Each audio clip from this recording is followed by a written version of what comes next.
Hi, in the first phase of version 3.2, we'll be getting Castorice. Castorice is looking to be quite a good DPS with some of the most insane gameplay and graphics this game has produced. But does that justify pulling for her? Well, here are 3 cool things and 3 annoying things about Castorice before you pull. Before we start, I'll be giving away 2 supply passes / welcome moon to my subscribers at 7k subs, so make sure you subscribe. If you don't know what Castorice does, I have a guide, link in the description, but in a nutshell, she is a quantum remembrance DPS that uses her memo sprite to deal massive AoE damage. The way her kit works is by manipulating HP, she gains stacks, and these stacks are used for ultimate instead of the standard energy. Her ultimate spawns her memo sprite, which then, each time it gets a turn, you can choose how much to attack. The attack consumes its HP, so when it reaches 0 or when it's the memo sprite's 3rd turn, it does bonus damage and disappears. Overall, this kit is definitely one of the more complicated kits in the game, but it has the damage to go alongside with it. And that brings us onto the 3 cool things about Castorice. Castorice is going to be one of, if not the highest damaging DPS in AoE. The way her kit works is that a lot of her damage is relying on her memo sprite, but if she and her team are played and built optimally, the memo sprite downtime is really low, meaning her only downside and the only thing that is balancing her damage out is basically a non-factor, making her able to output some of the highest DPS in the game. And it does not stop there, as Castorice is only getting stronger.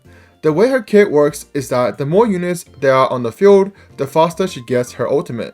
Meaning for remembrance units, their pets also count as a unit. So as version 3.x progresses, more remembrance units will be released. Some of these will definitely help her directly, whether it's through buffing or having synergy.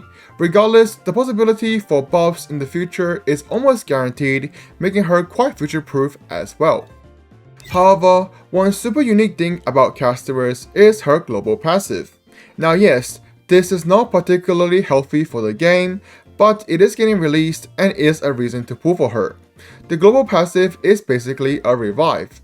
If an enemy attack kills any amount of ally, they are all instead put into a state where if they are healed or shielded, they come back to life. I don't think I need to explain how insane this is, as even if you're not planning to play Castorice, having her in your account already grants you a big buff.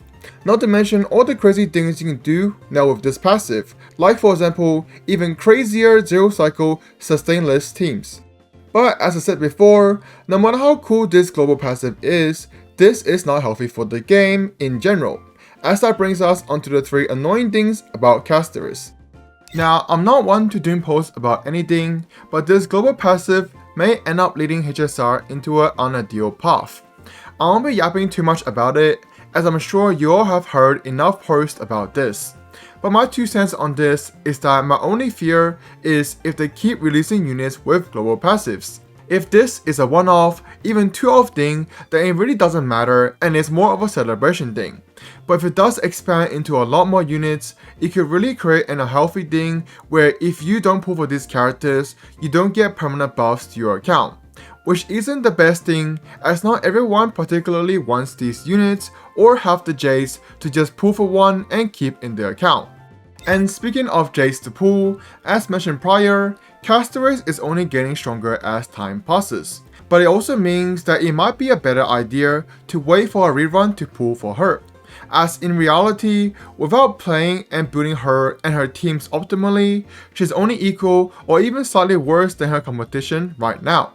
But the new units won't make that not true, so waiting for those might be a wiser idea. Another reason to wait for her rerun to fully decide is that since she is a DPS, and one that is missing a lot of pieces in her teams, if you are able to clear all the contents without struggling, it may be a better idea to wait. As who knows, there may be a unit you like more coming in the future, especially since the Fate collab is just around the corner. And usually speaking though, pulling for supports are usually more efficient than pulling for another DPS, so as they are more likely to release more supportive remembrance units, pulling for those might be a better idea.